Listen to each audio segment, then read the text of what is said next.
From the Bob Mills Weather Center, meteorologist Stephen Nehrenz. Well, we've just bid farewell to what was a soggy May. And Tulsa specifically was our 14th wettest May on record. Still not up to par with what we had maybe in 2019, some other years like that, but obviously a very wet one nonetheless.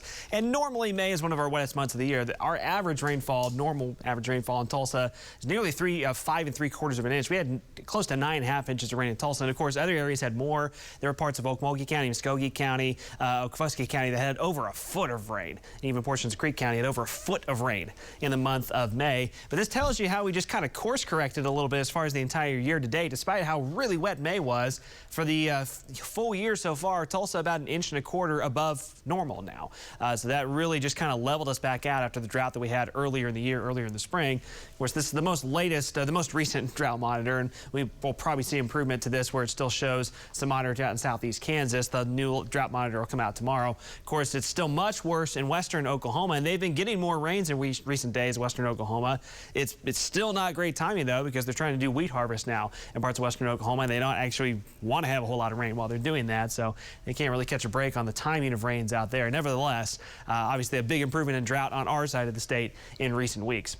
Here's a look from downtown Tulsa. Looking at the south, still seeing those blue skies peeking through, but of course the cloud deck advancing in. This is looking out from Creek County. Bob Roloff out there. Of course, our guys are going to be keeping an eye on shower and storms this afternoon. There is still that potential from I-44 to the south that we could have a few severe storms where there's a little more instability to work with. So they'll be keeping a close eye on things, but that tells you kind of the different look here after the sunny skies we've had the past few hours. Here's the wide view on radar. Showers and storms are slowly advancing east, not moving all that quickly. So we've been kind of sitting and waiting on them here for the last few hours, but now crossing the I-35 corridor. Again, nothing severe. This is all just kind of general rain and occasional thunder and lightning from about Stillwater up into western Pawnee, western Osage County. You can see this heavier storm that's popped up near Meeker. We're going to have some of that activity happen this afternoon, especially the further south you head. Now, as far as this kind of more general shield of rain that'll be pushing into Pawhuska just after 1 o'clock, Bristow about 1:45. Tulsa, wouldn't surprise me if it takes till at least 2 o'clock for that to get here on its current speed, because it's not moving very fast. But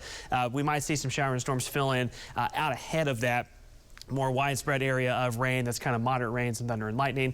Heavier storms, like I said, in southeastern Oklahoma. And this is why. So the cold front's been extremely slow moving as well, just kind of hanging north of Tulsa. North of it, we've got low 70s, Pawhuska, Bartlesville, upper 70s, now holding steady in Tulsa. Sunnier skies and warmer in southeastern Oklahoma, where we're in the mid 80s. That's one of the reasons why, as the shower and storms move in this afternoon, there's a little bit better opportunity south of I-44 and particularly I-40 to the south for a few isolated severe storms with a wind and hail threat. That's where there's obviously a little more instability for storms to work with.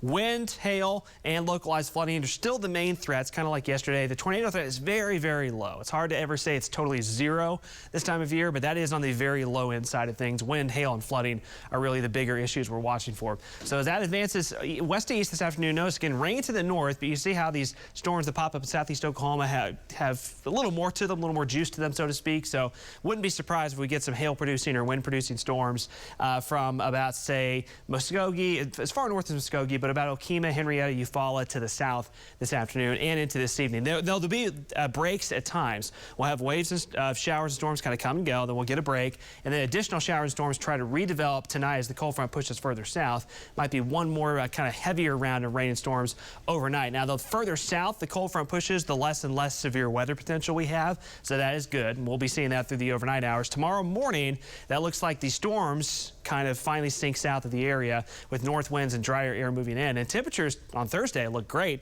back to a little bit below normal conditions, highs in the 70s with north winds. Might still be some lingering showers Thursday afternoon. And then we'll have kind of a mixed bag as far as shower and storm chances go for the weekend. I'll show you that here on the 7 days. So still a high chance, or a pretty good chance, for shower and storms later this afternoon into this evening, even though we've had kind of this dry spell the last several hours. Shower and storm chances will gradually diminish during the morning and midday hours Thursday. Most of Friday looks good. Friday night and Saturday morning, Saturday night and Sunday morning, we have additional windows for some scattered thunderstorms to roll on through. And then gradually temperatures come back up, 80s over the weekend and back near 90 degrees by early next week.